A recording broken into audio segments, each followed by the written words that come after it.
Well, hello again. This is Jeffrey Cranford with Links Players International, and again this week back with my dear friend Matt MacConnell. So Matt, we've kind of gone through some foundation stuff. We've gone through some mechanics a little bit. We've talked about target.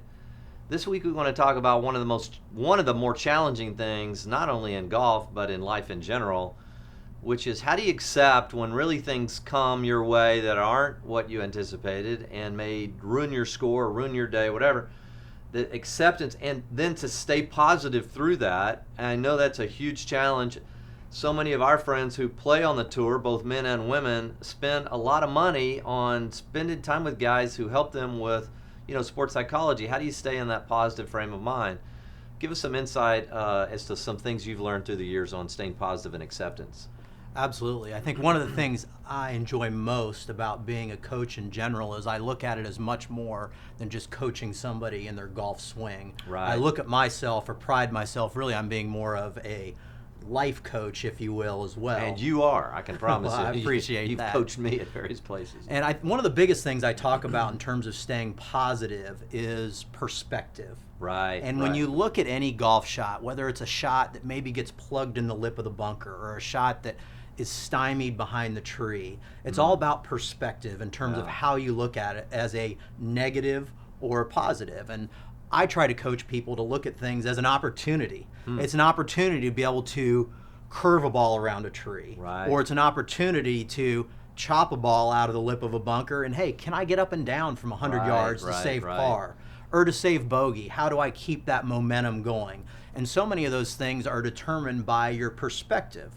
And it's no different than life. When I look at something, whether I get behind somebody slow driving down the street, is my perspective, is this a burden, or maybe it's a gift in terms of they're keeping me from getting to a red light where somebody ran the light and is going to broadside me. So it's all about perspective and how you frame it up in your mind. It's truly a discipline to be able to learn a positive perspective or a positive spin on things rather than look at everything from a negative point of view. Well, there's no question. And, the first thing that pops in my mind, Matt, is James, Absolutely. the half-brother of Jesus in James 1. Many of you may have it memorized. He said, "Count it as joy when you encounter various trials, knowing that the testing of your faith produces endurance, and let endurance have its perfect work, making you perfect and complete, lacking in nothing." So what Matt's saying is exactly right.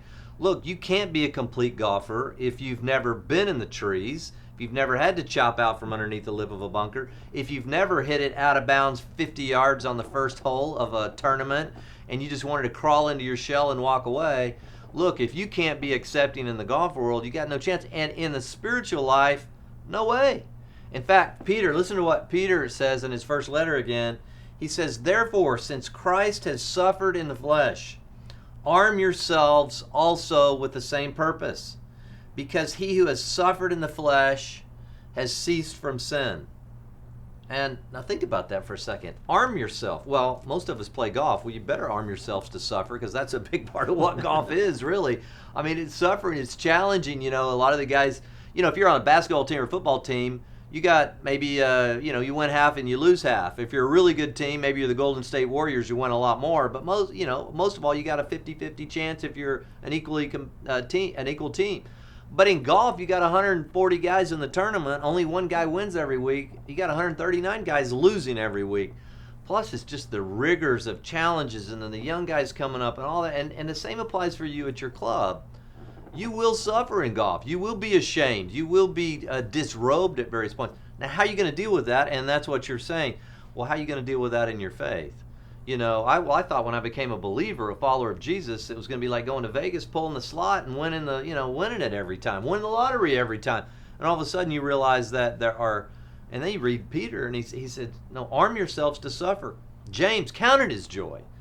Well, why? Because it goes back to what we talked about last week. If the end goal is conformity to the image of Jesus, it necessitates suffering.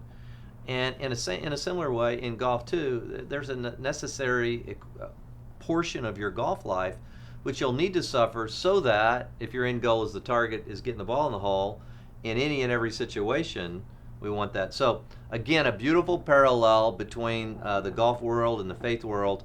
So again, friends, don't Don't give up. Stand firm. You know, the Bible says a righteous man falls 7 times, but he gets up every single time. So if you're struggling with something today, and you know, you just feel like so despondent, you know, the Lord is there, and if you'll accept it and have the right attitude, He can conform you through this to become more like Jesus, which is going to make heaven a much more wonderful place. The more we conform ourselves here, the more we'll be like Him.